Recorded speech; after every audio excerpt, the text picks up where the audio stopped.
Hola, ¿qué tal? Continuando con la modalidad de teoría que va a apoyarte para estudiar para el Ceneval y para comprender aquellos videos en donde nos dediquemos exclusivamente a la solución de algunos ejercicios que vienen en el Ceneval, pues necesitamos otra ecuación importante, que en este caso es la ley de Clausius. Clapeyron, esta ley lo que nos permite relacionar es la entalpía de vaporización, que si notarán tiene una analogía con respecto a la ecuación que miramos anteriormente para el caso de la ecuación de Van Hoff. Entonces, vamos a poner aquí entonces ley de Clausius. ¿Sí? Clapeyron, perfecto.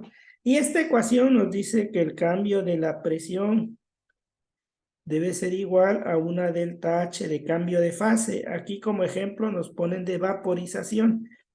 ¿Cuál es la entalpía de vaporización? La entalpía de vaporización es la entalpía o el calor necesario que necesitamos para cambiar de fase una sustancia cuando ésta ya está en su punto de ebullición. Pensemos que es agua. Ya está hirviendo el agua en la Ciudad de México a 90 y tantos grados centígrados, 95, o a nivel de mar, 100 grados centígrados, ¿no? Cuando ya llegó a 100 grados centígrados, ahora la energía que yo necesito o que se va a utilizar para pasar a toda esa agua líquida a vapor es la entalpía de vaporización, del cambio de fase exactamente. Para llegar a los 100 grados centígrados, es decir, cuando utilizamos nuestro encendedor, la estufa y todo y empezamos a agregar calor, para llegar desde la temperatura a la que se encuentra el agua, pensemos a 20 grados centígrados en la Ciudad de México por lo fresco, y llega hasta 100 grados centígrados, eso es calor latente, perdón, calor sensible. Y el calor latente es cuando ya está cambiando de fase, en este caso la entalpía de vaporización.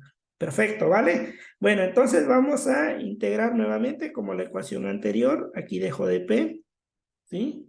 Esto es dp entre dp, voy a integrar esto.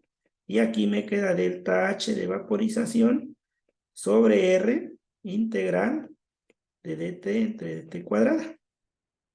Esto indudablemente es un logaritmo natural de P. Lo voy a integrar de una presión P1 a una presión P2, de una temperatura 1 a una temperatura T2.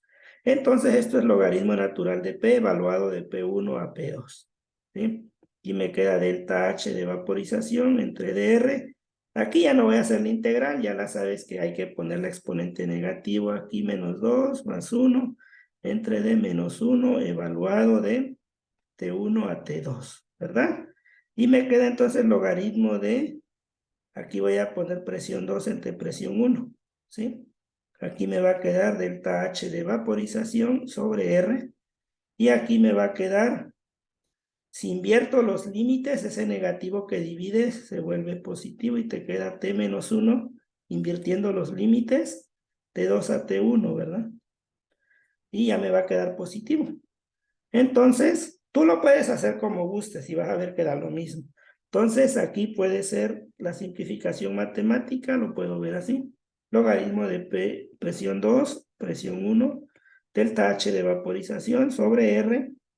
Aquí me queda 1 entre dt, pero evaluado primero en T1. Bueno, aquí va a quedar 1 entre T1, ¿verdad? Menos 1 entre T2. Y listo. Tenemos nuestra ecuación de Clausius para poderla utilizar.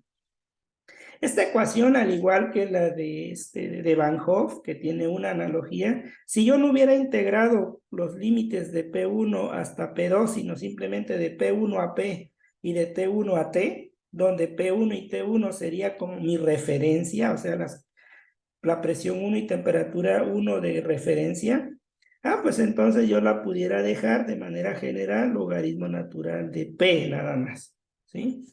Aquí me quedaría delta H entre dr, negativo, 1 entre dt, más una constante, ¿sí?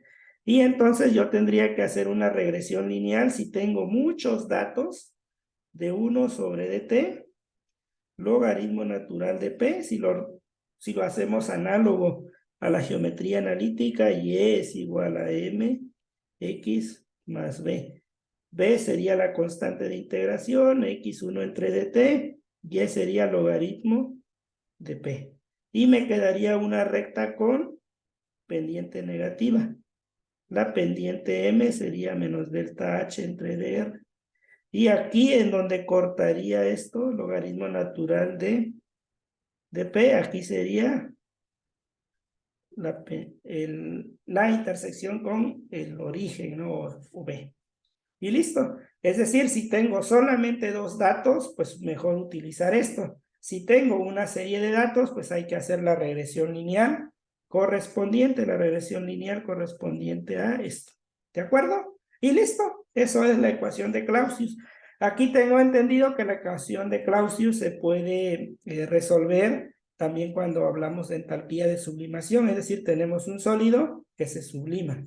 ¿Sí? Entonces, eso es muy importante. Un ejemplo de la sublimación es la pastilla de pato purifi que se pone ahí en el inodoro, o una pastilla como tal que se vaporiza, ¿verdad? Entonces, bueno, que pasa directamente a gas, pues, o sea, se va al aire. Entonces, esa es la sublimación, ¿verdad?